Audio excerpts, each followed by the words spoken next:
Thank you for the call, and as I indicated, after focusing on clause 1, the title in the first discussion, and because the acting Prime Minister has changed in that time, I'll just reiterate my question, and that to the Minister and the Chair.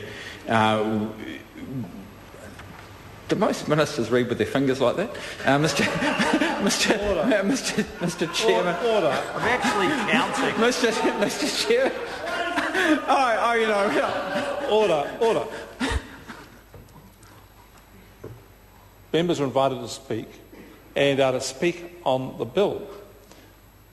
I invite the member to continue. I apologise. Mr. Chairman, I apologise. I haven't seen it done since Tariana Turia did it.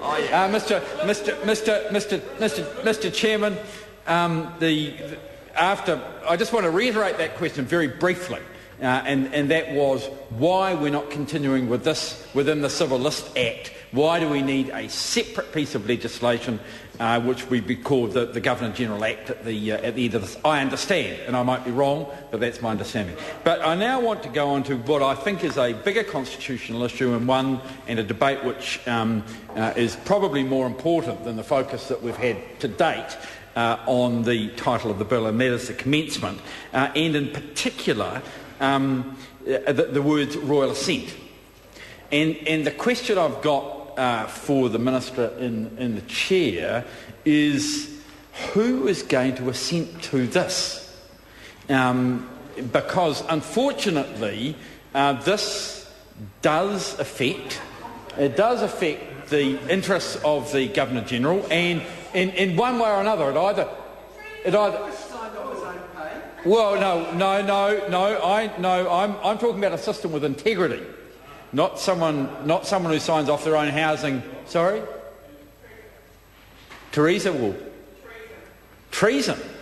No, it's not. No. The Governor-General, questioning whether the Governor-General should sign this particular piece of legislation, whether it's appropriate or not, or whether I was going to suggest that it go for royal assent at the time that the Administrator is out of the country, is in charge, because the Governor-General is out of the country. But unfortunately, even the salary of the Administrator, who is generally the Chief Justice, can be affected by this legislation.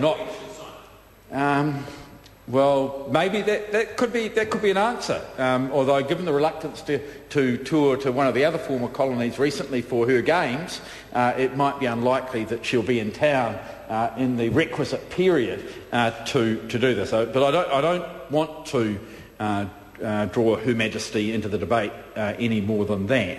But I think there does need to be a focus on whether there is any conflict where it is an individual's conditions are affected, or the system of changing an individual's conditions is affected, whether it is appropriate for that to be the person to sign it into law. And as I indicated, most of the arrangements here are arrangements that affect the Governor-General. And I want to make it clear, it's not like they're advantaging the Governor-General. It's not like there's some big sort of sneaky thing happening here, and in fact, I think on both sides of the House we think there is transparency.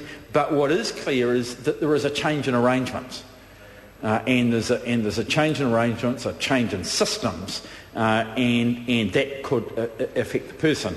And it's my understanding with regard to the Administrator that there were periods in the past where there was a possibility of an Administrator being paid at a different rate of pay for the period that, probably at those times it was he, rather than he or she, was acting as Administrator as opposed to Chief Justice or some other role. And again, as a former Minister of some experience, we worked our way through those arrangements and had Executive Council meetings pretty rarely with the Administrator, because often if the Governor-General was out of the country, what we would do would be to have a smaller group of ministers acting as the Executive Council and doing without the Administrator. But the Administrator was still the person when it came to the assent. then the assenting could not be done on behalf of the Administrator the way the Executive Council could be run, Mr Chairman. It had to be done, the bill had to go to... Mr Chairman? I call John Hayes.